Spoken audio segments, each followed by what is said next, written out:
ഹരി ഓം. കൽക്കി രൂപികളായിരിക്കുന്ന എല്ലാ നാരായണന്മാർക്കും എൻ്റെ പ്രണാമം. ഞാൻ നിങ്ങളുടെ ശീലായ്യപ്പൻ. ഞാനൊരു വിഷ്ണുയോഗിയാണ്.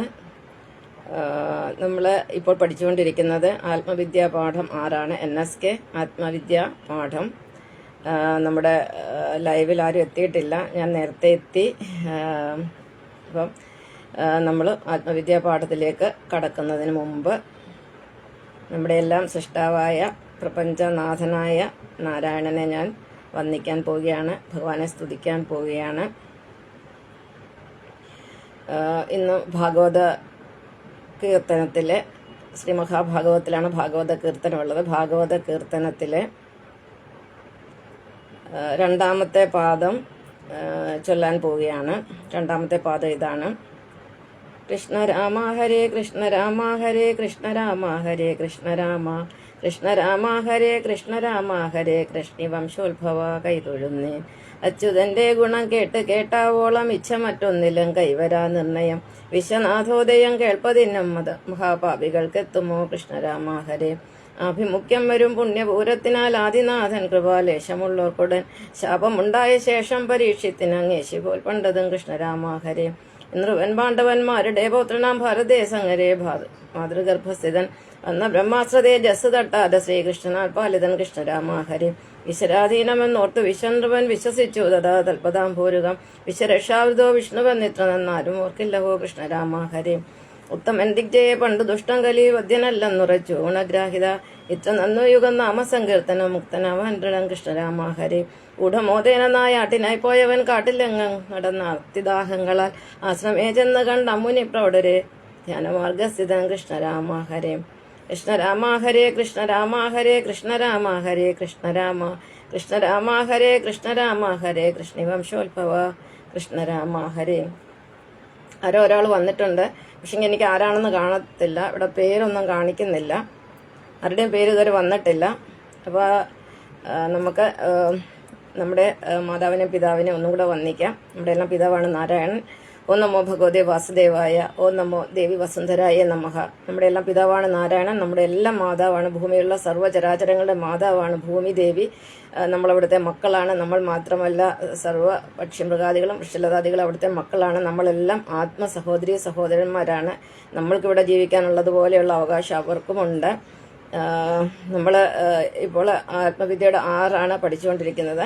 അപ്പം നമുക്ക് എന്താണ് കഴിഞ്ഞ ക്ലാസ്സിൽ പഠിച്ചതെന്ന് പെട്ടെന്നൊന്ന് റിവൈസ് ചെയ്യാം. ആത്മവിദ്യ എന്ന് പറഞ്ഞാൽ ഞാൻ പഠിപ്പിച്ചു, നമ്മളെ തന്നെ അറിയുന്ന വിദ്യയാണ് ആത്മവിദ്യ. ആത്മവിദ്യ എന്ന് പറയുന്ന 18 വിദ്യകളിൽ ഏറ്റവും ശ്രേഷ്ഠമായ വിദ്യയാണ്. ആത്മവിദ്യ പഠിപ്പിക്കുന്ന ആളാണ് യഥാർത്ഥ ഗുരു. എല്ലാവർക്കും ആത്മവിദ്യ പഠിപ്പിക്കാൻ സാധിക്കുകയില്ല. ആത്മവിദ്യ പഠിപ്പിക്കുന്ന ഒരു വിഷ്ണുയോഗി മാത്രമാണ്. കാരണം എനിക്ക് ഈ വിദ്യ സ്വായത്തമാക്കിയത് ഞാൻ സ്കൂളിൽ പഠിപ്പിച്ചുകൊണ്ടിരിക്കുമ്പോഴാണ്. 2007 ഭഗവാന്റെ ദർശനം കിട്ടുന്നത്. അതിനുശേഷമാണ് ഞാനൊരു ടീച്ചറിൽ നിന്നൊരു ഗുരു ആയതായിട്ട് എനിക്ക് തോന്നിയത്. മറ്റാരും അംഗീകരിച്ചില്ലെങ്കിൽ നമുക്ക് സ്വയം അറിയാമല്ലോ. അപ്പം അന്നോട്ടാണ് ഞാൻ ഈ മഞ്ഞൊക്കെ കൊടുക്കാൻ തുടങ്ങിയത്, മഞ്ഞ സാരി, മഞ്ഞ ഡ്രസ്സുകളൊക്കെ ഇടാൻ തുടങ്ങിയത്. പിന്നെ 2015 ഫേസ്ബുക്കിൽ ആക്റ്റീവ് ആവുന്നത് വരെ ഞാൻ മഞ്ഞയായിരുന്നു ഉപയോഗിച്ചുകൊണ്ടിരുന്നത്. അതിനുശേഷം ഞാൻ മഞ്ഞയൊക്കെ പതുക്കെ മഞ്ഞ അവിടെ മാറ്റി വെച്ചിട്ട് മറ്റ് കളറൊക്കെ ഉപയോഗിക്കാൻ തുടങ്ങി. ഫേസ്ബുക്കിൽ വന്ന സമയത്തൊക്കെ പലരും എന്നോട് ചോദിക്കും, എന്താണ് എപ്പോഴും മഞ്ഞ മാത്രം ഇങ്ങനെ കൊടുത്തുകൊണ്ടിരിക്കുന്നതെന്ന്. പിന്നെ ഞാനത് മാറ്റി. അപ്പം കഴിഞ്ഞ ക്ലാസ്സിൽ പഠിച്ചത് ആത്മവിദ്യ ഏറ്റവും ശ്രേഷ്ഠമായ വിദ്യ. അപ്പം നമ്മൾ ആരാണെന്നറിയുന്ന വിദ്യയാണ്. നമ്മളെല്ലാം ഭഗവാന്മാരാണ്. നമ്മൾ ജനിച്ചിരിക്കുന്ന ഭഗവാൻ നാരായണനിൽ നിന്നാണ്. നമ്മൾക്ക് പോകേണ്ടതും ഭഗവാൻ നാരായണനിലേക്കാണ്. ഭഗവാൻ നമ്മുടെ എല്ലാം ഉള്ളിൽ 3 രൂപത്തിലിരിക്കുന്നു. നേരത്തെ പറഞ്ഞിട്ടുണ്ട്, വിഷ്ണുവായും ബ്രഹ്മാവായിട്ടും ശിവനായിട്ടും ഭഗവാൻ നമ്മുടെ എല്ലാം ശരീരത്തിലിരിക്കുന്നുണ്ട്. ഇത് 3 ചേർന്നെങ്കിൽ മാത്രമേ നാരായണൻ ആവുകയുള്ളൂ. ഭഗവാൻ നാരായണ സകല ചരാചരത്തിന്റെ ഉള്ളിലും പുറത്തും ഉണ്ട്. അതുകൊണ്ടാണ് ഭഗവാനെ നമ്മൾ സർവ്വവ്യാപി എന്ന് പറയുന്നത്. ഭഗവാൻ ഇല്ലാത്തൊരു വസ്തു പോലും ഈ പ്രപഞ്ചത്തിലില്ല. ഭഗവാൻ എല്ലാ ആറ്റത്തിലും തന്മാത്രയിലും കോശത്തിലും ഭഗവാൻ ഇരിപ്പുണ്ട്. നമ്മൾ കേട്ടിട്ടില്ലേ, മണ്ണിലും വെണ്ണിലും തൂണിലും തുരുമ്പിലും നാരായണനുണ്ട്. നാരായണൻ മണ്ണിലും വെണ്ണിലും തൂണിലും തുരുമ്പിലും ഉണ്ട്. ഈ പ്രപഞ്ചത്തിന്റെ ഏറ്റവും ശ്രേഷ്ഠമായ ഏറ്റവും ഉയരത്തിലുള്ള ഊർജമാണ് ഭഗവാൻ നാരായണൻ. അതാണ് അൾട്ടിമേറ്റ് യൂണിവേഴ്സൽ എനർജി. ഭഗവാനിലാണ് ബാക്കി നമ്മളെല്ലാം ഇരിക്കുന്നത്. നമ്മൾ കണ്ടിട്ടുണ്ടല്ലോ, ഒരു ചലന്തി വല നെയ്തതിന് ശേഷം അത് ആ വലയിൽ തന്നെ ഇരിക്കുന്നത് എന്ന് പറഞ്ഞ പോലെ ഭഗവാൻ നമ്മുടെ ശരീരത്തെ സൃഷ്ടിച്ച്, ഭഗവാൻ ആദ്യം നമ്മളെ സൃഷ്ടിക്കുന്ന എങ്ങനെ ഒരു ചെറിയ ഒരു കോശമായിട്ടാണ് സൃഷ്ടിക്കുന്നത്. ഹരി ഓം. മോഹൻലാൽ മാലു ട്രാവൽസ് കണ്ണ നമസ്കാരം. ഞാൻ ക്ലാസ് എടുത്തുകൊണ്ടിരിക്കുകയാണ്, അതുകൊണ്ടാണ് ഞാൻ കൂടുതൽ അങ്ങോട്ട് നോക്കാഞ്ഞത്. Thank you for watching our program. Okay. അപ്പോൾ ചലന്തി വല നെയ്ത് അതിൽ താമസമാക്കുന്ന പോലെ ഭഗവാൻ ഒരു ഏകകോശമായ നമ്മെ, ഏകകോശം എന്ന് പറഞ്ഞാൽ അതിൽ ഏറ്റവും സൂക്ഷ്മമായ നമ്മെ ഒരു ഫുൾ ശരീരമായിട്ട് നിർമ്മിച്ചു. നമ്മുടെ ഒരു പൂർണ്ണ വളർച്ചയെത്തിയ ഒരു ആളുടെ ശരീരത്തിൽ 50 ലക്ഷം കോടി കോശങ്ങൾ ഇത്രയും സൃഷ്ടിച്ച് ഭഗവാൻ സൃഷ്ടിച്ചൊരു ആലയമാണ് നമ്മുടെ വീട്. ഇതിനെ ഒരു ക്ഷേത്രം എന്ന് പറയും. അപ്പോൾ അതിന്റെ ഉള്ളിൽ ഹൃദയത്തിലാണ് ഭഗവാൻ ഇരിക്കുന്നത്. ഭഗവാൻ നാരായണൻ നമ്മുടെ ഹൃദയത്തിലാണ് ഇരിക്കുന്നത്. അപ്പോൾ നമ്മുടെ ശരീരം സൃഷ്ടിച്ചിട്ട് ഭഗവാൻ അതിന്റെ ഉള്ളിൽ വസിക്കുകയാണ്. ഭഗവാൻ ഇരിക്കുന്നതുകൊണ്ടാണ് നമ്മൾ ജീവനോടിരിക്കുന്നത്. ഭഗവാനെ തിരക്കി നമ്മൾ ഈ ലോകത്തിൽ ഒരു ദൈവത്തിനെയും പുറകെ പോകേണ്ട. Forget the 33 crore gods. അതൊന്നും റിയൽ അല്ല. നമ്മളാണ് സത്യം, മനുഷ്യനാണ് സത്യം. ആ ബോധം നമുക്ക് എപ്പോഴും ഉണ്ട്. നമ്മുടെ ഉള്ളിൽ ഭഗവാൻ ജീവനോടിരിപ്പുണ്ട്. ജീവനുള്ള ദൈവം മനുഷ്യൻ മാത്രമാണ്. നമ്മൾ വന്നിരിക്കുന്ന ഭഗവാനിൽ നിന്നാണ് പോകേണ്ടത്. ഭഗവാനിലേക്കാണ് നമ്മൾ ഭഗവാനിൽ ചെന്ന് ലയിച്ച് ചേരേണ്ട ആളുകളാണ്. ഇത് കലിയുഗമാണ്. ഈ കലിയുഗത്തിൽ ഇനിയിപ്പോൾ ഇത് തീരാൻ അധികം കാലമല്ല. ഇനി നമ്മളെ കാത്തിരിക്കുന്ന വൻ ദുരന്തങ്ങളാണ്. ഇതിൽ നിന്നൊക്കെ നമുക്ക് രക്ഷപ്പെടണമെങ്കിൽ നമ്മൾ ഈ ആത്മവിദ്യ പഠിച്ചെങ്കിൽ മാത്രമേ സാധ്യമുള്ളൂ. ഇനി അടുത്തത് സത്യയുഗമാണ് വരാൻ പോകുന്നത്. അതിൽ പ്രവേശിക്കണമെങ്കിൽ നമ്മൾക്ക് ആത്മവിദ്യ സ്വായത്തമാക്കിയിരിക്കണം. ആത്മവിദ്യ എന്ന് പറഞ്ഞാൽ നമ്മൾ അറിയുന്ന വിദ്യ. അതായത് നമ്മളെ അറിയുകയാണ്. നമ്മളെല്ലാം ഭഗവാനാണ്, നമ്മളെല്ലാം നാരായണനാണ്. നമ്മൾ മൂന്നും ചേർന്ന വിഷ്ണു ബ്രഹ്മ മഹേശ്വരനും ചേർന്നതാണ് നമ്മള്. അപ്പൊ നമ്മളെ അറിയണം. നമ്മൾ വന്നിരിക്കുന്നത് ഭഗവാനിൽ നിന്ന്, നമ്മൾ പോകുന്നത് ഭഗവാനിലേക്ക്. നമ്മൾ കണ്ടിട്ടില്ലേ, നദി എന്താ ചെയ്യുന്നത്? നദി ഒഴുകി സമുദ്രത്തിലേക്ക് പോവുകയാണ് ചെയ്യുന്നത്. കാരണം നദിക്കറിയാം ഞാൻ സമുദ്രത്തിൽ നിന്ന് വന്ന ആളാണെന്ന്. അതായത് നമുക്കറിയാലോ, സമുദ്രജലം നീരാവിയായിട്ട് മുകളിലോട്ട് ഉയർന്ന് അത് തണുത്ത് മഴയായിട്ട് ഭവിച്ച് കുന്നുംപുറങ്ങളിലും അവിടെ മലകളിലൊക്കെ അത് വീണ് അവിടുന്ന് ചെറിയ അരുവികളായിട്ട് അത് പുറപ്പെട്ട് തോടുകളായി അങ്ങനെ ഒഴുകിയാണ് ഒരു നദിയെ ചേരുന്നത്. നദി പിന്നീട് എന്ത് ചെയ്തു? അത് ചെന്ന് സമുദ്രത്തിൽ ചേരും. അപ്പൊ അവിടെ ഒരു സർക്കിൾ പൂർത്തിയാകണം എന്ന് പറഞ്ഞാൽ നമുക്കൊരു സർക്കിൾ ഉണ്ട്. 432 കോടി വർഷം മുമ്പ് നമ്മൾ ഭഗവാനിൽ നിന്ന് പുറപ്പെട്ട ജീവനുകളാണ്. അവിടെ നിന്ന് നമ്മൾ സഞ്ചരിച്ച് കലിയുഗത്തിന്റെ അവസാനം എത്തി. ഇത് ഈ പ്രപഞ്ചം 2000 ചതുരയുഗങ്ങൾ കൂടുമ്പോൾ ജനിച്ചും മരിച്ചും കൊണ്ടിരിക്കുകയാണ്. 2000 ചതുരയുഗങ്ങൾ കൂടുമ്പോൾ പ്രപഞ്ചം ജനിച്ചും മരിച്ചും കൊണ്ടിരിക്കുകയാണ്. ഇനിയിപ്പം 1000 ചതുരയുഗങ്ങൾ ഇപ്പം പൂർത്തിയാകുകയാണ്. അപ്പൊ 1000 ചതുരയുഗങ്ങളിൽ 1000 സത്യയുഗം കഴിഞ്ഞു, 1000 ത്രേതായുഗം കഴിഞ്ഞു, 1000 ദ്വാപരയുഗം കഴിഞ്ഞു. ഇത് 1000ാമത്തെ കലിയുഗമാണ്. ഇനി ഈ കലിയുഗത്തിന് ശേഷം ഇനി ഒരു കലിയുഗമില്ല. ഈ കലിയുഗത്തിന് 4800 വർഷം അധികം താമസിയാതെ പൂർത്തിയാകാൻ പോവുകയാണ്. അപ്പം നമ്മള് ഈശ്വരനെ അറിഞ്ഞുകൊണ്ട് മാത്രമേ ഇനിയുള്ള കാലം മുന്നോട്ട് പോകാൻ പറ്റുകയുള്ളൂ. പ്രത്യേകിച്ച് 2026 എന്ന് പറയുന്നത് നാശത്തിന്റെ ഒരു വർഷമാണ്. എനിക്ക് നന്നായിട്ട് അറിയാം. കാരണം ഞാനൊരു 26ാമത്തെ വയസ്സിലാണ് ഈ ബോംബെയിലെത്തിയത്. കേരളത്തിൽ നിന്നാണ് ഞാൻ ഇവിടുന്ന് ബോംബെയിലെത്തിയത്. ആ 26 വർഷമായപ്പോൾ എൻ്റെ ജീവിതം നശിച്ച് നാറാണക്കല്ല് വെച്ച്, അതായത് ഒരു ഗതിയും പരഗതി ഇല്ലാതെ ഉടുതുണി കൊണ്ട് മാത്രം ഞാൻ ബോംബെയിൽ വന്ന ഒരാളാണ്. അത്രമാത്രം നാശം സംഭവിച്ച ഒരു വ്യക്തിയാണ്. അപ്പൊ എനിക്ക് പല 26 നാശമായിട്ട് അനുഭവപ്പെട്ടിട്ടുണ്ട്. ഉദാഹരണത്തിന് 2001 തോന്നുന്നു ഗുജറാത്തിൽ ഭൂകമ്പം ഉണ്ടായത്. അത് ഒരു ജനുവരി 26 പിന്നെ സുനാമി ഉണ്ടായത് 2004 ഡിസംബർ 26 പിന്നെ ബോംബെയിൽ ഒരു വെള്ളപ്പൊക്കം ഉണ്ടായത് 2005 ജൂലൈ 26 പിന്നെ 2008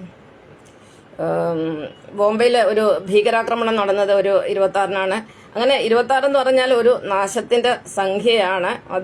അതുകൊണ്ട് ഇത് 26 എല്ലാവരും സൂക്ഷിക്കുക എന്ന് പറഞ്ഞാൽ സൂക്ഷിക്കാൻ ഒന്നേ ഉള്ളൂ. നമ്മൾ ഭക്തിയുള്ളവരായി മാറുക, നാരായണനെ ഭജിക്കുക, നമുക്കുള്ളതൊക്കെ ഭഗവാനിൽ അർപ്പിച്ചിട്ട് നമ്മൾ ജീവിക്കുക. മറ്റുള്ള ദൈവസങ്കല്പങ്ങളെല്ലാം വിട്ടുകൊണ്ട് നമ്മുടെ ഉള്ളിലിരിക്കുന്ന നാരായണനെ ശരണം പ്രാപിച്ചു കഴിഞ്ഞാൽ ഭഗവാൻ നമ്മളെ കാത്തു രക്ഷിക്കും. ഒരു സുനാമിക്ക് നമ്മളെ നശിപ്പിക്കാൻ സാധ്യമല്ല, ഒരു രോഗങ്ങൾക്കും നമ്മളെ കീഴ്പ്പെടുത്തുക സാധ്യമല്ല, ഒരു ബോംബിങ്ങിലും നമ്മളെ തകർക്കുക സാധ്യമല്ല. എല്ലാവരും പ്രഹ്ലാദനെ കുറിച്ച് കേട്ടിട്ടുണ്ടാവുമല്ലോ. പ്രഹ്ലാദന് എത്രയോ വലിയ ഭക്തനായിരുന്നു, നാരായണ ഭക്തനായിരുന്നു പ്രഹ്ലാദൻ. അദ്ദേഹത്തിനെ എങ്ങനെയെല്ലാം കൊല്ലാൻ നോക്കിയിട്ടു അദ്ദേഹത്തിനെ ആർക്കും കൊല്ലാൻ സാധിച്ചില്ല. എന്ന് പറഞ്ഞതുപോലെ ഒരു വിഷ്ണു ഭക്തനെ ലോകത്തിൽ ആർക്കും ഒന്നും ചെയ്യാൻ പറ്റത്തില്ല. അതാണ് വിഷ്ണു ഭക്തിയുടെ മാഹാത്മ്യം. രാവണന്റെ കഥയൊക്കെ അറിയാമല്ലോ. ത്രേതായുഗത്തിലെ രാവണന് ശിവഭക്തനായിരുന്നു, അസുരനായിരുന്നു, ശിവഭക്തനായിരുന്നു. പക്ഷെ രാവണന്റെ അനുജനായ വിഭീഷണൻ എന്ന് പറഞ്ഞ വലിയ വിഷ്ണു ഭക്തനായിരുന്നു. അവിടെ ശ്രീരാമചന്ദ്രൻ അവിടെ യുദ്ധമെല്ലാം നടത്തി ഒരുപാട് അസുരന്മാരെ കൊന്നു, രാവണവംശത്തെ മുഴുവൻ ഒടുക്കി ശ്രീരാമചന്ദ്രനെ. പക്ഷെങ്കിൽ വിഭീഷണന് മാത്രം ഒന്നും സംഭവിച്ചില്ല. വിഭീഷണൻ പിന്നീട് അവിടുത്തെ രാജാവായി. അപ്പൊ അതാണ് വിഷ്ണു ഭക്തിയുടെ മാഹാത്മ്യം. നമ്മുടെ ജീവിതത്തിൽ ഭുക്തിയും മുക്തിയും ഒരുപോലെ കിട്ടണമെങ്കിൽ, നമുക്ക് ഫ്രീഡം കിട്ടണമെങ്കിൽ, നമുക്ക് നമ്മുടെ ജീവിതത്തിലെ സകല ആഗ്രഹങ്ങളും സാധിച്ച് നമ്മൾക്ക് മുന്നോട്ട് പോകണമെങ്കിൽ, എല്ലാ രോഗങ്ങളും മാറി നമുക്ക് ശാന്തിയും സമാധാനത്തോടും കഴിയണമെങ്കിൽ നമ്മുടെ ഉള്ളിലിരിക്കുന്ന നാരായണനെ തന്നെ നമ്മൾ ഭജിക്കണം. നമ്മുടെ ഉള്ളിൽ ഭഗവാൻ യോഗനിദ്രയിലാണ്. ഭക്തി കൊണ്ട് മാത്രമേ നമുക്ക് ഭഗവാനെ ഉണർത്താൻ സാധിക്കുകയുള്ളൂ. ഭക്തി മാത്രം പോരാ, കർമ്മം ചെയ്യുന്നവരും കൂടെ ആയിരിക്കണം. അല്ല അലസന്മാർക്ക് ഒരിക്കലും, അലസന്മാരെ ഒന്നും ഭഗവാൻ രക്ഷിക്കത്തില്ല, ജോലി എടുക്കാത്തവരെയൊക്കെ. അപ്പം നമ്മൾ ഭഗവാനിൽ നിന്ന് വന്നു, നമുക്ക് പോകേണ്ടത് ഭഗവാനിലേക്കാണ്. ഇനിയും പോയി കഴിഞ്ഞാൽ ഇനി എല്ലാ മനുഷ്യരും ഈ ഭൂമിയിലുള്ള കലിയുഗത്തോടു കൂടി മൊത്തം 1000 കോടി മനുഷ്യരാണ് ഉള്ളത് ഈ പ്രപഞ്ചത്തിലെ മൊത്തം. അതായത് ഈ കഴിഞ്ഞ 4 യുഗങ്ങളിലും ആയിട്ട്, അല്ലെങ്കിൽ ഈ ഉള്ള മുഴുവൻ യുഗങ്ങളിലുമായിട്ട് 1000 കോടി മനുഷ്യർ മാത്രമേ ഉള്ളൂ. ഇവർ തന്നെയാണ് വീണ്ടും ജനിക്കുകയും വീണ്ടും മരിക്കുകയും ചെയ്യുന്നത്. നമുക്കറിയാലോ, ഈ വെള്ളം എന്ന് പറയുന്നത് ഈ പണ്ട് തൊട്ടേ ഉള്ള വെള്ളമാണ്, പ്രപഞ്ചം ഉണ്ടായ തൊട്ടുള്ള വെള്ളമാണ്. വായു അന്നോട്ടുള്ള വായുവാണ്, അന്നോട്ടുള്ള ആകാശമാണ്, അന്നത്തെ സൂര്യനാണ്, അന്നത്തെ ചന്ദ്രനാണ്, പിന്നെ അന്നത്തുള്ള അഗ്നിയാണ്, ഇന്നുമുള്ള അഗ്നി, എല്ലാം പണ്ടത്തെ തന്നെയാണ്. പിന്നെ മനുഷ്യൻ ഇങ്ങനെ ജനിച്ചും മരിച്ചും കൊണ്ടിരിക്കുന്നു എന്ന് മാത്രമേ ഉള്ളത്. രാത്രി ഉണ്ടെങ്കിൽ പകലുണ്ട്, പകലുണ്ടെങ്കിൽ രാത്രിയുണ്ട്, ജനനം ഉണ്ടെങ്കിൽ മരണമുണ്ട്, മരണം ഉണ്ടെങ്കിൽ ജനനവുമുണ്ട്. അതിന് യാതൊരു സംശയവുമില്ല. ഒരു സെക്കൻഡ്. ഓക്കെ, നമസ്കാരം. ഒരാൾ മാത്രമേ വന്നിട്ടുള്ളൂ. ഞാൻ പിന്നെ നമ്മുടെ ഒരു സ്ഥിരം എല്ലാ ക്ലാസ്സിലും വരുന്ന 2 പേരുണ്ട്. അവരെ ഇന്ന് കാണുന്നില്ല, എന്തെങ്കിലും കണക്ഷൻ പ്രോബ്ലം ആണെന്ന് തോന്നുന്നു. ഓക്കെ, അപ്പം ജനനത്തിൽ നിന്ന് മരണത്തിലേക്കുള്ള യാത്ര എന്ന് പറഞ്ഞാൽ ഭഗവാനിൽ നിന്ന് ഭഗവാനിലേക്കുള്ള യാത്രയാണ് നമ്മുടേത്. അപ്പം ഇനി നമ്മൾ പോകുമ്പോൾ എല്ലാവരും ഒരുമിച്ചേ പോകുള്ളൂ. കാരണം ഈ കലിയുഗം തീരുന്നതോടുകൂടി, കാരണം ഓരോ യുഗത്തിലും ഭഗവാൻ ഓരോ അവതാരങ്ങൾ എടുക്കും. അറിയാമല്ലോ, സത്യയുഗത്തിന്റെ അവസാനം വാമനാവതാരം ഉണ്ടായിരുന്നു, ത്രേതായുഗത്തിന്റെ അവസാനം പിന്നെ ശ്രീരാമചന്ദ്രന്റെ അവതാരം ഉണ്ടായിരുന്നു, ദ്വാപരയുഗത്തിലെ പിന്നെ ശ്രീകൃഷ്ണ അവതാരം ഉണ്ടായിരുന്നു. ഈ കലിയുഗത്തിന്റെ അവസാനം കൽക്കി അവതാരം ഇവിടെ സംഭവിച്ചു കഴിഞ്ഞു. അതിനൊരു സംശയമില്ല. ഒരു അവതാരം ഭൂമിയിൽ വന്ന് ചേരുമ്പോൾ, അല്ലെങ്കിൽ അവതരിക്കുമ്പോൾ, ഒരു അവതാരം ജനിക്കുമ്പോൾ, അല്ലെങ്കിൽ അവതാരത്തിന് പോകുന്ന സമയം ആകുമ്പോഴേക്കും ഒരു യുദ്ധം ഉറപ്പാണ്. അപ്പം ത്രേതായുഗത്തിലെ രാമരാവണ യുദ്ധം ഉണ്ടായിരുന്നു, ദ്വാപരയുഗത്തിലെ കുരുക്ഷേത്ര യുദ്ധം ഉണ്ടായിരുന്നു. ഈ കലിയുഗത്തിലെ 3-ാം ലോക മഹായുദ്ധം ഉറപ്പാണ്. അതോടുകൂടി ഈ ഭൂമിയിലെ അധർമ്മം അവസാനിക്കും, ഈ ഭൂമിയിലെ അസുരന്മാരൊക്കെ ഇല്ലാതാവും. നമുക്കിനിയും ഒരുപാട് പഠിക്കാനുണ്ട്. ഈ ആത്മീയത എന്ന് പറഞ്ഞാൽ നമ്മുടെ ഭൗതികത എത്രയുണ്ടോ അത്രയും തന്നെ ആത്മീയത പഠിക്കാനുണ്ട്. പക്ഷെ എനിക്ക് എല്ലാം കൂടെ പഠിപ്പിക്കാൻ സാധിക്കുമെന്ന് തോന്നുന്നില്ല. കാരണം ഞാനിത് തുടങ്ങിയിട്ട് 19 വർഷമായി. നമ്മുടെ നമ്മുടെ ഫേസ്ബുക്കിൽ ഇത് 11ാമത്തെ വർഷമാണ്. 11 വർഷം ഞാൻ ഇവിടെ പൂർത്തിയാക്കി. നമ്മുടെ ഫേസ്ബുക്കിൽ അന്ന് തൊട്ടേ ഞാൻ ഈ ആത്മീയ കാര്യങ്ങൾ മാത്രമാണ് എഴുതുന്നത്. നിങ്ങൾക്കെല്ലാം അറിയാമല്ലോ, എൻ്റെ ജീവചരിത്രം വരെ ഫേസ്ബുക്കിൽ കിടപ്പുണ്ട്. അപ്പം ഏതൊരു കാര്യത്തിനും ഒരു സക്സസ് ഉണ്ടാവണമെങ്കിൽ 11 വർഷം കാത്തിരിക്കണം. അതെനിക്ക് എൻ്റെ ജീവിതത്തിലെ പല അനുഭവങ്ങൾ കൊണ്ട് ഞാൻ പഠിച്ചാണ്. 11 വർഷം. അതുകൊണ്ട് ഈ വർഷം കൂടെ ഇനി ഈ ഒരു മാസം കൊണ്ട് പഠിപ്പിക്കാവുന്നതിന് മാക്സിമം പഠിപ്പിച്ചിട്ട് ഞാൻ എല്ലാത്തിൽ നിന്നും ഒഴിഞ്ഞു മാറണമെന്നാണ് ആഗ്രഹിക്കുന്നത്. കാരണം എനിക്ക് ഒരുപാട് കാര്യങ്ങൾ നേരിട്ട് എല്ലാവരോടും പറയാനുണ്ടായിരുന്നു. അതൊക്കെയാണ് പറഞ്ഞുകൊണ്ടിരിക്കുന്നത്. ഇപ്പോൾ ഇതിലൊന്നും പാർട്ടിസിപ്പേറ്റ് ചെയ്യാൻ ആളില്ല. അത് നമുക്കതൊരു വിഷയമല്ല. നമ്മൾ അതല്ല ആഗ്രഹിക്കുന്നത്. നമ്മുടെ കർമ്മം ചെയ്യാന്നുള്ളതാണ്. കാരണം നമ്മുടെ പിതാവായ നാരായണൻ, എൻ്റെയും പിതാവായ നാരായണൻ, നമ്മുടെ പപ്പാജി എന്നെ ഏൽപ്പിച്ച കർമ്മങ്ങളാണ് ഞാൻ ചെയ്തുകൊണ്ടിരിക്കുന്നത്. ഇതിന് ഞാൻ ഒന്നും പ്രതീക്ഷിച്ചിട്ടല്ല ഈ കർമ്മങ്ങൾ ചെയ്യുന്നത്. ഈ 10 വർഷമായിട്ട് എഴുതി കൂട്ടി എവിടുന്നും യൂട്യൂബിലാണ് ഇപ്പോൾ 1500 വീഡിയോ ഞാൻ ഇട്ടിട്ടുണ്ട്. ഒരൊറ്റ രൂപ എനിക്ക് കിട്ടിയിട്ടില്ല. ഞാൻ ആരോടും ലൈക്ക്, കമന്റ്, ഷെയർ, സബ്സ്ക്രിപ്ഷൻ ഒന്നും ചോദിക്കാറില്ല. ഞാൻ എൻ്റെ കർമ്മം ചെയ്തുകൊണ്ടിരിക്കുക. ആര് കണ്ടാലും ശരി, കണ്ടില്ലെങ്കിലും ശരി, എൻ്റെ കർമ്മങ്ങളുമായിട്ട് ഞാൻ മുന്നോട്ട് പോവുകയാണ് ചെയ്യുന്നത്. അപ്പം പറഞ്ഞു വന്നത് എന്താണ്? അപ്പം നമുക്ക് എല്ലാവർക്കും പോകാനുള്ള സമയം അടുത്തടുത്ത് വരികയാണ്. അപ്പം ഇനി ഭക്തി കൊണ്ട് മാത്രമേ നമുക്ക് രക്ഷയുള്ളൂ. നമ്മുടെ മക്കൾ ഒക്കെ ഉണ്ടെങ്കിൽ ഇനി വരാൻ പോകുന്ന എല്ലാ ദുരിതങ്ങളും രക്ഷപ്പെടാൻ ഒരു നാരായണ മന്ത്രം അവരെ പഠിപ്പിക്കുക. വേറൊരു മന്ത്രത്തിന് രക്ഷിക്കാൻ കഴിയില്ല. ഓം നമോ നാരായണ, അല്ലെ നാരായണ നാരായണ. നമ്മളെ സൃഷ്ടിച്ച ഭഗവാനെ നമ്മൾ ഉള്ളിൽ കണ്ടെത്തുക. അതിന് ഭഗവാൻ പറഞ്ഞിരിക്കുന്ന ഇതാണ്: സർവധർമാൻ പരിത്യജ മാമേക ശരണം വ്രജ. എല്ലാ ധർമ്മങ്ങളും എല്ലാ ദൈവങ്ങളെയും നമുക്ക് ഇതുവരെ നമ്മൾ എന്തൊക്കെയുണ്ടോ സമ്പാദിച്ചിട്ടുണ്ടോ അതെല്ലാം എൻ്റെ കാലിൽ സമർപ്പിക്കുന്നതാണ് ഭഗവാൻ നാരായണൻ, നമ്മുടെ പിതാവായ നാരായണൻ പറയുന്നത്. സർവധർമാൻ പരിത്യജ മാമേക ശരണം വ്രജ. എല്ലാ ദൈവസങ്കല്പങ്ങളും, ഭൂമിയിലുള്ള 33 കോടി ദൈവസങ്കല്പങ്ങളും, ഭൂമിയിൽ ഇന്ന് നമ്മൾ കണ്ടതും കേട്ടതുമായ സകല ദൈവങ്ങളെയും വിട്ട് എന്നെ ശരണം പ്രാപിക്കുന്നു. ശീലായ്യപ്പൻ എന്നല്ല അതിന്റെ അർത്ഥം കേട്ടോ. നമ്മുടെ ഉള്ളിലിരിക്കുന്ന നമ്മുടെ പിതാവായ നമ്മുടെ പപ്പാജിയായ നാരായണനെ ശരണം പ്രാപിക്കുക. സർവധർമാൻ പരിത്യജ മാമേക ശരണം വ്രജ. അഹം ത്വാം സർവ പാപേഭ്യ. നിന്റെ എല്ലാ പാപങ്ങളിൽ നിന്നും ഞാൻ നിന്നെ മോചിപ്പിക്കുന്നതാണ്. പാപം എന്തൊക്കെയാണ് പാപങ്ങളെന്നറിയാമല്ലോ. മറ്റുള്ളവരെ കൊല്ലുക, മറ്റുള്ളവരെ ഉപദ്രവിക്കുക, മൃഗങ്ങളെ ഒക്കെ കശാപ്പ് ചെയ്യുക, അനാവശ്യമായിട്ട് ബലി നടത്തുക, ബലാത്സംഗം ചെയ്യുക, അങ്ങനെ പാപങ്ങളുടെ ഒരു ശൃംഖലയാണ്. ഇപ്പൊ നമ്മൾ കാണുന്നില്ല എന്തെല്ലാം പാപങ്ങളാണ് നമ്മുടെ ചുറ്റിനും നടക്കുന്നത്. ഇന്ന് ഞാനൊരു വീഡിയോ ഫേസ്ബുക്കിൽ കണ്ടു. ഒരു അമ്മയെ മകനും മരുമകളുമാണോ മകളും മരുമകനും എന്ന തരത്തിൽ ഒരു പ്രായമായ ഒരു അമ്മ, ഒരു ഈർക്കൽ പോലെ ഇരിക്കുന്ന ഒരു അമ്മയാണ്. എഴുന്നേറ്റ് അടക്കാനും പോലും പറ്റാത്ത 80-85 വയസ്സെങ്കിലും കാണാൻ, മുഖമൊന്നും കാണുന്നില്ല ശരിക്കും. അടിച്ചടിച്ചടിച്ച് അവരൊരു പരുവാക്കി അതിനെ എടുത്ത് എറിയുന്നു. ഇതെല്ലാം പാവമല്ല, ഇവരൊക്കെ അനുഭവിക്കണ്ടേ?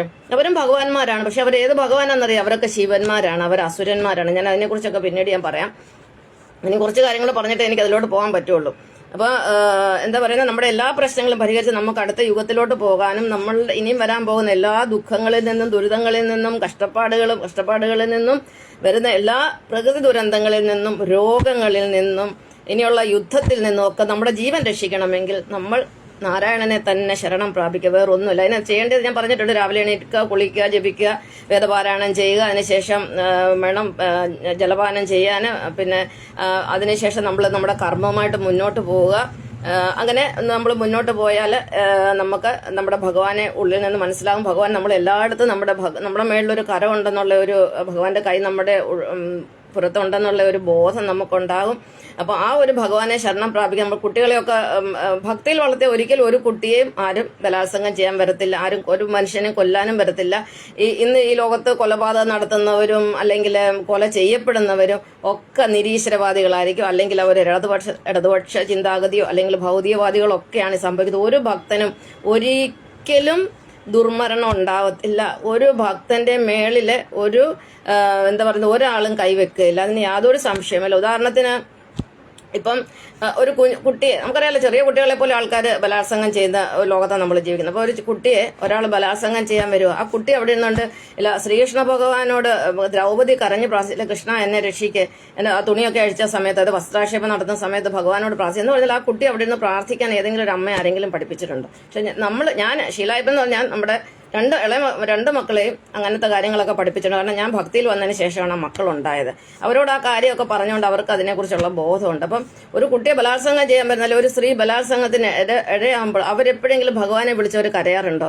അവർ ഭഗവാനെ വിളിച്ച് കരഞ്ഞാലുണ്ടല്ലോ, ആ വന്നവനും ഭഗവാനാണ്. ഉടനെ അവനെ കൊണ്ട് ഭഗവാനെ വിളിച്ച് രക്ഷ ചോദിച്ചു കഴിഞ്ഞാൽ ഉടനെ അവൻ അവിടെ നിൽക്കുക. ആ വന്ന മതയാനെ പോലെ വന്നവൻ അവിടെ പിന്നെ എന്താ പറയുന്നത്, അവിടെ പൂച്ച പോലെ അവൻ പതുങ്ങും. കാരണം അവന്റെ ഉള്ളിലിരിക്കുന്ന ശക്തി നാരായണനാണ്. ഭഗവാൻ അവനെ അവിടെ നിർത്തും. അല്ലെങ്കിൽ വേറൊരാൾ പുറത്തുനിന്ന് വരും ആ കുട്ടിയെ രക്ഷിക്കാൻ, ആരെങ്കിലും വരും. ചിലപ്പോൾ ഒരു പട്ടിയായിട്ടായിരിക്കും, പൂച്ചയായിട്ടായിരിക്കും, കുരങ്ങായിട്ടായിരിക്കും. ഏത് രീതിയിലാരോ ഭക്തനെ ഭഗവാൻ ഒരിക്കലും കൈവിടത്തില്ല. ഭഗവാൻ ഭക്തവത്സലനാണ്. ഭഗവാൻ ഒരിക്കലും തൻ്റെ ഭക്തന്മാർക്ക് ഒരു പോറൽ പോലും ഏൽക്കാൻ സമ്മതിക്കത്തില്ല. എന്ന് വെച്ചാൽ ഭഗവാൻ പുറത്തുനിന്നൊന്നും വരണ്ട, മറ്റുള്ള മതങ്ങളൊക്കെ പറയുന്നത് ആകാശത്തുനിന്നൊന്നും ആരും വരണ്ട, നമ്മുടെ ഉള്ളിൽ തന്നെ മതി. നമ്മൾ ആ ഭക്തി കൊണ്ട് നമ്മളെ ഈ ലോകത്തിനെ നമ്മൾ ജയിക്കും. നമ്മളെ ഒരു എന്താ പറയുക, ഒരു നുള്ളു മണ്ണ് പോലും നമ്മുടെ ഉള്ളിൽ ആർക്കും അല്ല നമ്മുടെ മോളെ വാരിയിടാൻ സാധിക്കില്ല. അതാണ് ഒരു ഭക്തന്റെ വിജയം എന്ന് പറയുന്നത്. അങ്ങനത്തെ ഭക്തി ആർക്കുമില്ല. മനുഷ്യനുള്ള ഭക്തി എന്ന് ഞാൻ പറഞ്ഞിട്ടുണ്ട്. ഒന്നീ സമ്പത്ത് വാരി കൂട്ടണം, അല്ലെങ്കിൽ സന്താനങ്ങളെ പിന്നെ സ്നേഹിക്കുക, അല്ല അവരെക്കുറിച്ച് ചിന്തിച്ചോണ്ട് അവർക്ക് വേണ്ടി ജീവിക്കുക. പിന്നെ അല്ലെങ്കിൽ സംഭോഗം, അതായത് സെക്സ്, അതും ഒരു സായാണ്. ഒരു ലിംഗപൂജ അത് ചെയ്യാൻ വേണ്ടി ജീവിക്കുക. ഇതൊക്കെയല്ലേ മനുഷ്യൻ. പിന്നെ നല്ല ഭക്ഷണം അത് വേണം. അതൊക്കെയാണ് മനുഷ്യൻ. ഇതൊക്കെ താല്പര്യമുള്ളൂ. എത്ര പേര് അവനവൻ ദൈവമാണെന്നറിയുന്നു, അവനവൻ്റെ ഉള്ളിൽ ഭഗവാനുണ്ടെന്നും ആ ഭഗവാനെ നമ്മൾ ഭജിച്ചിട്ട് വേണം ഓരോ കാര്യങ്ങൾ ചെയ്യാൻ. ഭഗവാനിൽ കൂടെ വേണം നമ്മൾ ഓരോ കാര്യം ചെയ്യുന്ന എത്ര പേരുണ്ട്? എനിക്ക് തോന്നുന്നില്ല ആരും ഉണ്ടോന്ന് തന്നെ എനിക്ക് തോന്നുന്നില്ല. എല്ലാവരും ഞാൻ മിടുക്കരാണ്, ഞാനാണ് മിടുക്കർ. ആർക്കും അറിയില്ല അവര് അമ്മയുടെ ഗർഭത്തിൽ എങ്ങനെ ജനിച്ചത്, ആരാണ് അവരെ ജനിപ്പിച്ചതെന്ന് നമുക്കൊരു സൃഷ്ടാവുണ്ടെന്നുള്ള ഒരു തോന്നലും ഒരു മനുഷ്യനും ഇല്ല. ഒരു സെക്കൻഡ്, പറഞ്ഞു പോയി. എനിക്ക് സമയം നോക്കണം. ഓക്കെ, സമയം 12 മിനിറ്റും കൂടി ഉണ്ട്. അപ്പം ഇനിയും ആത്മവിദ്യ പഠിക്കുക, വിഷ്ണു ഭക്തിയിലേക്ക് വരിക. വിഷ്ണു ഭഗവാൻ ഏറ്റവും ഇഷ്ടമുള്ളത് ഭജനയാണ്. നല്ല ഭജനകളും കീർത്തനങ്ങളും കേൾക്കുക, കർമ്മം ചെയ്യുക. പിന്നെ ഈ ഭൂമിയിൽ അല്ലെങ്കിൽ പ്രപഞ്ചത്തിനുള്ളതിനെല്ലാം ഒരു കാലാവധിയുണ്ട്. എല്ലാം ഒരു ലിമിറ്റഡ് ആണ്. എല്ലാത്തിനും നമുക്ക് പറയാം 1 മുതൽ 9 വരെയുള്ള സംഖ്യകൾ, അല്ലെ 0 മുതൽ 9 വരെയുള്ള സംഖ്യകൾ മാത്രമേ ഈ ലോകത്തുള്ളൂ. പക്ഷെ ഈ സംഖ്യകൾ കൊണ്ട് നമുക്ക് കൊടാനുകോടി പുതിയ സംഖ്യകൾ ഉണ്ടാക്കാം. അപ്പോൾ അതെല്ലാം നടക്കുന്ന 0യിൽ നിന്നാണല്ലോ. അപ്പോൾ 0 തൊട്ട് 9 വരെ എത്ര അക്കങ്ങളുണ്ട്? 10 അക്കങ്ങളേ ഉള്ളൂ. 11ാമത്തെ ഒരു അക്കം നമുക്ക് പറയാനില്ല. അതുപോലെ മാസങ്ങൾ 12 നമുക്ക് 13ാമത്തെ ഒരു മാസം എടുക്കാനില്ല. അവിടെ അത് ലിമിറ്റഡ് ആണ്. അത് പിന്നെന്താണ്, ആഴ്ചകൾ ഒരു 7 ദിവസം കഴിഞ്ഞാൽ പിന്നെ 8ാമതൊരു ദിവസമില്ല.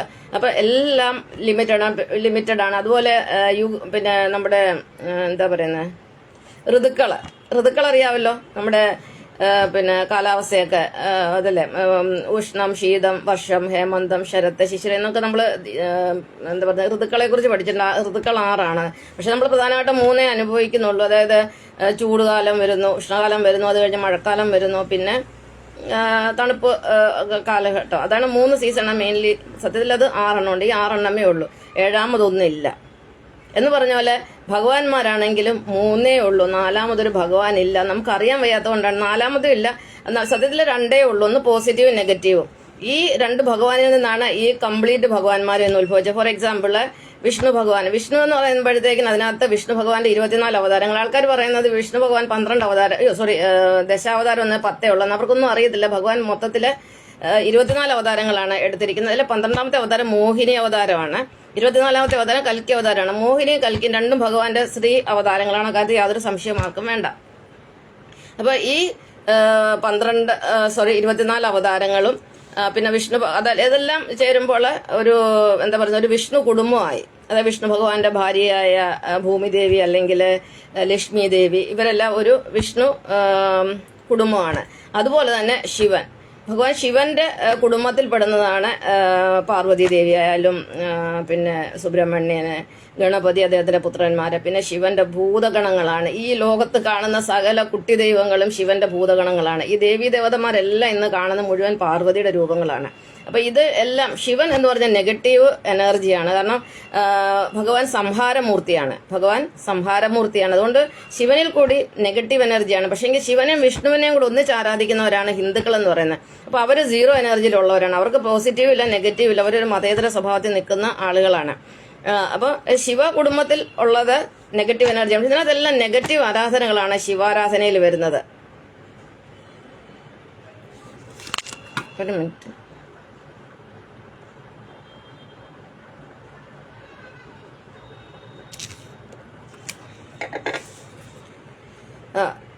നമ്മൾ സതി കേട്ടിട്ടുണ്ട്. സതി എന്താണെന്നറിയാവോ? ഭഗവാൻ ശിവൻ ഒരു ആദ്യ ഭാര്യ ഉണ്ടായിരുന്ന സതി എന്ന് പറഞ്ഞ സതി ആത്മഹത്യ ചെയ്തു. തീ ചാടി സതി ആത്മഹത്യ ചെയ്തു. ഭഗവാൻ സംഹാരകനാണ്. സ്വന്തം ഭാര്യയെ പോലും അദ്ദേഹത്തിന് രക്ഷിക്കാൻ സാധിച്ചില്ല. അപ്പൊ സതി മരിച്ചു, തീയിൽ ചാടി മരിച്ചതിന്റെ അടയാളമായിട്ടാണ് സതി എന്ന് പറഞ്ഞ ഒരു ആചാരം തന്നെ ഉണ്ടായത്. ഈ ആചാരങ്ങൾ, നമ്മൾ കാണുന്ന സകലമാന ആചാരങ്ങൾ ശിവാരാധനയുടെ ഭാഗങ്ങളാണ്. വിഷ്ണു ആരാധനയിൽ എന്താ പറയുന്ന ഒരു ആചാരവുമില്ല. ഭഗവാന് ഭക്തിയും കർമ്മവും മതി. കർമ്മം കൊണ്ട് ആരാധിക്കാനാണ് വിഷ്ണു ഭഗവാൻ പറയുന്നത്. നീ എന്നെ കർമ്മം കൊണ്ട് ആരാധിക്കുക, നീ ജോലി ചെയ്യേ. അതിന്റെ നേരെ തിരിച്ചാണ് ശിവാരാധനയിലുള്ളത്. അപ്പം സതി, പിന്നെ ചൈൽഡ് മാരേജ് ചെയ്ത ആൾ ആദ്യം ചെയ്തത് ഭഗവാൻ ശിവനാണ്. കാരണം പാർവതി ദേവി എന്ന് പറയുന്നത് സതി മരിച്ച് പുനർജനിച്ചതിന് ശേഷം ആണ് പാർവതി ദേവിയെ കല്യാണം കഴിക്കുന്നത്. ആ സമയത്ത് ഭഗവാൻ ശിവന് എത്രയാ 68 വയസ്സോ 58-68 വയസ്സോ ഉണ്ടെന്നാ പറയുന്നത്. പാർവതി ദേവിക്ക് 18 വയസ്സുള്ളപ്പോൾ അത്ര അങ്ങോട്ട് ഡിഫറൻസ് ഉണ്ടെന്നാണ് പറയുന്നത്. അപ്പം ഒരു തന്റെ മുന്നിൽ ജനിച്ച് വളർന്ന ഒരു ചെറിയ കുട്ടി വളർന്ന ആളിനെയല്ലേ ഭഗവാൻ രണ്ടാമത് കല്യാണം കഴിച്ചത്. അപ്പൊ എന്താ പറയുന്നത്, സതി, ശൈശവവിവാഹം, പിന്നെ ഈ ബലി എവിടെ നടത്തുന്നു അതൊക്കെ ശിവാരാധനയുടെ ഭാഗമാണ്. അത് മൃഗബലിയുണ്ട്, പക്ഷിബലിയുണ്ട്, പിന്നെ അങ്ങനെ നരബലി വരെ നടത്തുന്നുണ്ട്. ഇതെല്ലാം ശിവാരാധനയുടെ ഭാഗമാണ്. ഈ നമ്മുടെ മുന്നിൽ കാണുന്ന ജ്യോതിഷികളായാലും ആചാര്യന്മാരായാലും ബാബന്മാരായാലും ആൾദൈവങ്ങൾ എന്നെല്ലാം പറയുന്ന അവരെല്ലാം ശിവന്മാരാണ്, ശിവാരാധനയുടെ ഭാഗമാണ്. അതുപോലെ ഈ കുത്തിയോട്ടം എന്നും പറഞ്ഞൊരു ഓട്ടമുണ്ട്. എവിടെ പീഡനകളൊക്കെ ഉണ്ടല്ലേ, പീഠമല്ല, ഒരാളെ പീഡിപ്പിക്കുന്നത്, ഒരു പീഡനങ്ങളൊക്കെ എവിടെയുണ്ടോ അതൊക്കെ ശിവാരാധനയുടെ ഭാഗമാണ്. അതായത് പിന്നെ എന്താ പറയുന്നത്, ശൂലം കുത്തുക, ഇവിടെ നിന്ന് ഇങ്ങോട്ട് ശൂലം കുത്തുന്നു, അതൊരു ശിവാരാധനയാണ്. അത് ഭഗവാൻ ശിവന്റെ മകനായ മുരുകന്റെ ആരാധനയാണ് ഈ ശൂലം കുത്തുക. പിന്നെ ഈ പുറത്ത് കൊളുത്തിട്ടിട്ട് ഒരു എന്താ പറയുക, തൂക്കം, അതൊരു ശിവാരാധനയുടെ ഭാഗമാണ്. അപ്പം പീഡനങ്ങൾ എവിടെയുണ്ടോ അതൊക്കെ ശിവാരാധനയുടെ ഭാഗമാണ്. പക്ഷെ വിഷ്ണു ആരാധനയിലെ ഭക്തിയാണ്, മനസ്സിൽ പ്രേമം നിറയ്ക്കുക, ഒരു ഉറുമ്പിനെ പോലും വേദനിപ്പിക്കുന്ന അഹിംസയാണ് പരമമായ ധർമ്മം. അതാണ് വിഷ്ണു ആരാധന. പക്ഷെങ്കിൽ ഈ ഹിന്ദു ധർമ്മത്തിൽ വരുമ്പോഴത്തേനും ശിവനെയും വിഷ്ണുവിനെ എല്ലാം കൂടെ ആരാധിക്കുന്നു. അപ്പം വിഷ്ണുവിനെ ആരാധിക്കുന്നവരെ നമ്മൾ എന്താ പറയുന്നത്, വൈഷ്ണവരെന്ന് പറയും. ശിവനെ ആരാധിക്കുന്നവരെ ശൈവരെന്ന് പറയും. വൈഷ്ണവരെ നമ്മൾ ദേവന്മാരെന്ന് പറയും. ശൈവരെ നമ്മൾ അസുരന്മാരെന്ന് പറയും. അപ്പൊ ഈ വൈഷ്ണവർ അഥവാ ദേവന്മാർക്ക് ഒരു ദൈവം മാത്രമേ ഉള്ളൂ. നമ്മുടെ ഈ ലോകത്ത് 3 പ്രധാന മതങ്ങളുണ്ട്. അതിലൊന്ന് ബ്രഹ്മമതമാണ്, ഒന്ന് ശൈവമതമാണ്, ഒരു വിഷ്ണു മതമാണ്. അത് ഏതാണെന്ന് ഞാൻ പറയുന്നില്ല, നിങ്ങൾക്ക് മനസ്സിലാക്കാം. അപ്പം ഒരു മതം എന്ന് പറയുന്നത് വൈഷ്ണവ മതമാണ്. അത് അഹിംസയാണ്, പരമമായ ധർമ്മം. ഒരു ചെള്ളക്കടിച്ചാൽ മറ്റേ ചെള്ള കാണിച്ചു കൊടുക്കണം, എല്ലാവരെയും സ്നേഹിക്കണം, നിന്നെ പോലെ നിന്റെ അയൽക്കാരനെ സ്നേഹിക്കണം, ഒരു പിതാവിനെ ആരാധിക്കുന്നു, ആർക്കും ദോഷം ചെയ്യരുതെന്നും പറഞ്ഞാണ് അവര് ജീവിക്കുന്നത്. ആർക്കും ഒരു പ്രശ്നവും ഉണ്ടാക്കാതെ ജീവിക്കാനാണ് വൈഷ്ണവ മതം നമ്മളെ പഠിപ്പിക്കുന്നത്. അപ്പം അങ്ങനെ ഒരു മതം ഈ ലോകത്തുണ്ട്. ഈ വൈഷ്ണവ മതമാണ് ഏറ്റവും ഉയരത്തിൽ ശ്രേഷ്ഠമായ മതം. കാരണം വൈഷ്ണവരെന്ന് പറയുന്നത് നേരിട്ട് പിതാവിനെ അല്ലെങ്കിൽ ദൈവത്തെ അല്ലെങ്കിൽ മഹാദൈവം അല്ലെങ്കിൽ സുപ്രീം ദൈവമായ നാരായണനെ ആരാധിക്കുന്നവരാണ് വൈഷ്ണവരെന്ന് പറയുന്നത്. അവർക്ക് ബുദ്ധി വളരെ ഉയരത്തിലാണ്. അവരാണ് ഈ ലോകത്തെ കണ്ടുപിടുത്തങ്ങൾ മുഴുവൻ നടത്തുന്നത്. ഇപ്പം ഉദാഹരണം പറഞ്ഞാൽ ക്രിസ്തു മതത്തിലുള്ളവരും ഇസ്ലാം മതത്തിലുള്ള ജൂതമതത്തിലുള്ളവരും ആണ് ഈ കണ്ടുപിടുത്തങ്ങൾ. നമ്മൾ ഉപയോഗിക്കുന്ന ഫോൺ പോലും ജൂതന്മാരാണ് കണ്ടുപിടിച്ചത്. അപ്പം നമ്മൾ ഉപയോഗിക്കുന്ന എല്ലാ വസ്തുക്കളും എല്ലാ ടെക്നോളജിയിലും കണ്ടുപിടിക്കുന്നത് ഈ വൈഷ്ണവ മതക്കാരാണ്, അതായത് വിഷ്ണുവിനെ ആരാധിക്കുന്നവരാണ്. അപ്പം വിഷ്ണു സ്നേഹത്തിന്റെ മതമാണ്, സ്നേഹമതം, പ്രേമമാണ് വിഷ്ണു എന്ന് പറയുന്നത്. അപ്പം നമുക്ക് യേശുക്രിസ്തുവിനെയും വിഷ്ണുവായിട്ട് തന്നെ കണക്കാക്കാം. അതിൽ എനിക്ക് യാതൊരു സംശയവുമില്ല. തന്നെയല്ല, യേശുക്രിസ്തുവും ശ്രീകൃഷ്ണനും തമ്മിൽ ഒരുപാട് സമാനതകളുണ്ട്. അപ്പം ചോദിക്കുക, ശ്രീകൃഷ്ണ ഭഗവാൻ ഒരുപാട് ഭാര്യമാരൊക്കെ ഉണ്ടായിരുന്നില്ലേ? അതെല്ലാം അത് എന്താ പറയുന്ന അവിശ്വാസികൾ അല്ലെങ്കിൽ ഭൗതികന്മാർ, അസുരന്മാരുടെ ആരോപണങ്ങളാണ്. അതിന്റെ സത്യങ്ങളൊക്കെ ഞാൻ പിന്നീട് സമയം അനുസരിച്ച് പറഞ്ഞുതരാം. അപ്പൊ അങ്ങനെ ഒരു മതമുണ്ട്. അപ്പൊ 3 ഭഗവാന്മാർക്ക് 3 മതങ്ങളുണ്ട്. വിഷ്ണുവിനൊരു മതമുണ്ട്, ഭഗവാൻ ശിവനൊരു മതമുണ്ട്, ബ്രഹ്മാവിനൊരു മതമുണ്ട്. ബ്രഹ്മാവിന്റെ മതം എന്ന് പറയുന്നതാണ് ഈ വിഷ്ണുവിനെ, ശിവനെ, ബഹുദൈവങ്ങളെ ആരാധിക്കുന്നവരുടെ മതം. ഭൂമിയിലെ 33% ആളുകൾ വൈഷ്ണവരാണ്, വിഷ്ണുവിനെ ആരാധിക്കുന്നവർ, അതായത് പിതാവിനെ ആരാധിക്കുന്നവര്. 33% ആൾക്കാര് ശിവനെ ആരാധിക്കുക, ശിവനെ മാത്രം. അപ്പൊ അവരെ നമ്മൾ അസുരന്മാരെന്നാണ് പറയുന്നത്. കാരണം ശിവൻ എന്ന് പറഞ്ഞ സംഹാരമൂർത്തിയാണ്. ശിവൻ മറ്റുള്ളവരെ കൊല്ലുന്ന ദൈവമാണ്, തല വെട്ടുന്ന ദൈവമാണ്. അറിയാമല്ലോ ശിവൻ തല വെട്ടിയത്, ഭഗവാൻ ശിവൻ 3 തവണ തല വെട്ടിയിട്ടുണ്ട്. ഒന്ന് അമ്മായിപ്പനായ ദക്ഷ പ്രജാപതിയുടെ തല വെട്ടിയ ആളാണ്. രണ്ടാമതായിട്ട് ഗണപതിയുടെ തല വെട്ടിയിട്ടുണ്ട്. പിന്നെ ബ്രഹ്മാവിന്റെ ഒരു തല വെട്ടിയതായിട്ട് പുരാണങ്ങൾ പറയുന്നുണ്ട്. അപ്പൊ അങ്ങനെ തല വെട്ടുന്ന ഒരു ദൈവമാണ് ശിവൻ. അപ്പൊ ശിവനെ ആരാധിക്കുന്നവര് മറ്റുള്ളവർ തല വെട്ടുവോ മറ്റുള്ളവരെ കൊല്ലുന്നതിലൊന്നും നമുക്കൊന്നും പറയാൻ പറ്റത്തില്ല. തന്നെയല്ല, ഭൂമുഖത്ത് മനുഷ്യന്റെ ബാലൻസ് എന്താ പറയാ, അത് മെയിൻറ്റെയിൻ ചെയ്യണമെങ്കിൽ ഭഗവാൻ ശിവൻ ഉണ്ടെങ്കിലേ പറ്റുള്ളൂ. പകലുണ്ടെങ്കിൽ രാത്രി ഉണ്ടെങ്കിലേ പറ്റുള്ളൂ. കാരണം ഭഗവാൻ എപ്പോഴും 2 വസ്തുക്കളെയാണ് ഒരുപോലെ സൃഷ്ടിക്കുന്നത്. നമ്മുടെ പിതാവായ നാരായണൻ, നമ്മുടെ പപ്പാജി 2 വസ്തുക്കളെ, ഉപയോഗമുള്ളതിനെ ഉപയോഗം ഇല്ലാത്തതിനെ ഒരുപോലെ ഭഗവാൻ സൃഷ്ടിക്കും. പക്ഷെ അതിനൊരു ഉപയോഗം ആദ്യം ഉണ്ടാവും, പിന്നീട് അതിന് ഉപയോഗം ഉണ്ടാവത്തില്ല. ഫോർ എക്സാമ്പിൾ, ഒരു മുട്ട നമ്മൾ എടുക്കുക. മുട്ടയ്ക്ക് 3 ഭാഗങ്ങളുണ്ട്. ഒരു മഞ്ഞക്കരുവുണ്ട്, അതിനെ നമുക്ക് വിഷ്ണു എന്ന് പറയാം. വെള്ളക്കരുവിനെ നമുക്ക് പറയാം എന്താ പറയാ, ബ്രഹ്മാവെന്ന് പറയാം. അതിന്റെ കവർ, അതായത് ആ മുട്ടയുടെ ഷെല്ലില്ലേ, അതിന്റെ മുട്ടത്തോട്, അതിനെ നമുക്ക് ശിവൻ എന്ന് പറയാം. അത് 3ആയിട്ടിരിക്കുകയാണ്. പക്ഷെങ്കിൽ ഈ 3ാമതിരിക്കുന്ന ആ കവറാണ് ആ ഉള്ളിലുള്ളതിനെ ബാലൻസ് ചെയ്യുന്നതിനെ പ്രൊട്ടക്ട് ചെയ്യുന്നത്. പക്ഷെങ്കിൽ നമ്മൾ ആവശ്യം കഴിഞ്ഞ് അകത്തെ ഭാഗം എടുത്തിട്ട് നമ്മൾ പുറത്തേനെ വലിച്ചെറിയും. അതുപോലെ നമ്മൾ ഒരു അമ്മയുടെ ഗർഭത്തിൽ ഒരു കുഞ്ഞ് ജനിക്കുമ്പോൾ കുഞ്ഞ് പുറത്തിയാടി കഴിഞ്ഞാൽ പിന്നെ അടുത്ത മറുപിള്ള എന്ന് പറയും, പ്ലാസന്റയാണ് പിന്നീട് വെളി വരുന്നത്. പ്ലാസന്റ കൊണ്ടൊരു ഉപയോഗമില്ല, അത് പിന്നെ കുഴിച്ചിടുകയാണ് ചെയ്യുന്നത്. അപ്പോൾ അത് പക്ഷേങ്കിൽ നമുക്ക് ആ കുഞ്ഞിന് പ്രൊട്ടക്ഷൻ കൊടുക്കാനും ആ എന്താ പറയുന്ന ഒരു ഫ്ലൂയിഡ് ഉണ്ടല്ലോ, അമ്നിയോട്ടിക് എന്തോ ഒരു ഫ്ലൂയിഡ് ഉണ്ട് നമ്മുടെ വയറ്റിൽ. അപ്പോൾ ആ ദ്രാവകത്തെ അതിന്റെ ചൂടും എല്ലാം മെയിൻറ്റെയിൻ ചെയ്യാനെല്ലാം ആ പ്രൊട്ടക്ഷൻ കവറാണ് ഉപയോഗിക്കുന്നത്. ഭഗവാനാണ് സൃഷ്ടിച്ചിരിക്കുകയാണ്. അപ്പം ആ ഒരു കവറ് ആ കുഞ്ഞ് ജനിക്കുന്നതിന് വരെ അതിന് ആവശ്യമുണ്ട്. പക്ഷെ അതിന് ശേഷം അതിന് ആവശ്യമില്ല. അപ്പം ഭഗവാൻ എപ്പോഴും ദ്വന്ദ്ങ്ങളെ, ഉപയോഗമുള്ളതിനെ ഉപയോഗമില്ലാത്തതിനെ സൃഷ്ടിക്കും. പലരും ചോദിക്കുന്നവരുണ്ട്, ഭഗവാൻ എന്തിനാണ് ചെകുത്താനെ സൃഷ്ടിച്ചത്, എന്തിനാ നല്ലതിനെ മാത്രം സൃഷ്ടിച്ചാൽ പോരാ? അങ്ങനെ പറ്റിയില്ല. ഇപ്പം നമ്മൾ നെല്ല് കൊയ്ത് കഴിഞ്ഞാൽ അതിനകത്ത് പതിരുണ്ടാവും. കുറച്ച് തേങ്ങ എടുത്തു കഴിഞ്ഞാൽ അതിനകത്ത് കുറച്ച് കേടായ തേങ്ങ ഉണ്ടാവും. അപ്പൊ 2ഉം കൂടെ സൃഷ്ടിക്കാൻ പറ്റത്തില്ല, ഒന്നുകൊണ്ട് മാത്രം പറ്റത്തില്ല. പകൽ മാത്രം സൃഷ്ടിച്ച് വെച്ചിരുന്നാൽ എങ്ങനെയാണ് നമ്മള് രാത്രിയുടെ ഗുണം, രാത്രിയിൽ എന്താ സംഭവിക്കുന്നത് അറിയാം. രാത്രി മാത്രം സൃഷ്ടിച്ചാൽ, അല്ലെ ഇരുട്ട് മാത്രം ഉണ്ടായാൽ പകലിന്റെ ഗുണങ്ങളും അതിന്റെ മഹാത്മ്യം നമ്മൾ എങ്ങനെ അറിയും? അപ്പം ഭഗവാൻ നാരായണൻ എല്ലാം ദ്വന്ദ്ങ്ങളായിട്ട് സൃഷ്ടിച്ചിരിക്കുന്ന. സുഖമുണ്ടെങ്കിൽ ദുഃഖമുണ്ട്, രാത്രി പകല്. ജ്ഞാനം ഉണ്ടെങ്കിൽ അജ്ഞാനികളുണ്ട്. അപ്പൊ ഭൂമിയില് പകുതി മനുഷ്യര് ജ്ഞാനത്തിൽ വരും, വെളിച്ചത്തിൽ വരും, പകുതി മനുഷ്യർ ഇരുട്ടിലാണ്. അവരെ നമ്മൾ എന്തൊക്കെ പറഞ്ഞാലും, ഞാനിപ്പോ എന്തെല്ലാം കാര്യങ്ങൾ പറഞ്ഞാലും അവരൊന്നും തലേ കയറത്തില്ല. അവരൊന്നും തലേ കയറത്തില്ല. അവർ പറയും എനിക്ക് വട്ടാണെന്ന് വേണേൽ പറയും. പക്ഷെ ഇതെനിക്ക് വട്ടം എന്ന് പറഞ്ഞാൽ ചെറുപ്പകാലം തൊട്ട് എന്നെ ഈ വട്ടെന്ന് പറയുന്നതുകൊണ്ട് ചെറുപ്പം തൊട്ട് ഒരുപാട് എന്താ പറയുക ആത്മീയ കാര്യങ്ങളൊക്കെ ഞാൻ പറയാറുണ്ടായിരുന്നു. ഹരിയോം ദിനേശ് വെലാൻഡി കണ്ണ. പിന്നെ വേറെ ആരാ, 2 പേരെ ഞാൻ ഇന്ന് കണ്ടുള്ളൂ. ഇന്ന് ശശികണ്ണനെ കണ്ടില്ല, വസന്തകുമാരിയെ കണ്ടില്ല. അവരൊന്നും വരുന്നവരാണ്. എന്തെങ്കിലും ടെക്നിക്കൽ പ്രോബ്ലം ആണെന്ന് ഞാൻ വിചാരിക്കുന്നു. അപ്പൊ എപ്പോഴും ഭഗവാൻ 2 കാര്യങ്ങളെ ഒന്നിച്ചാണ് സൃഷ്ടിക്കുന്നത്.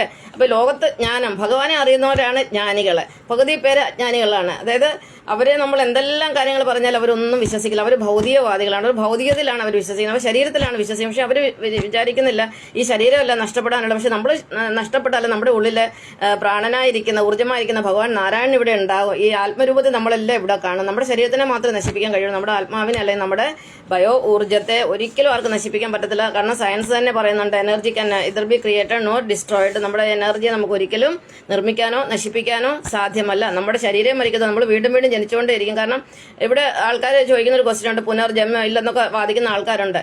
എന്തുകൊണ്ടില്ല? കാരണം ജീവനില്ലാത്ത വസ്തുക്കൾ എന്ന് പറയുന്നതാണ് ജലം.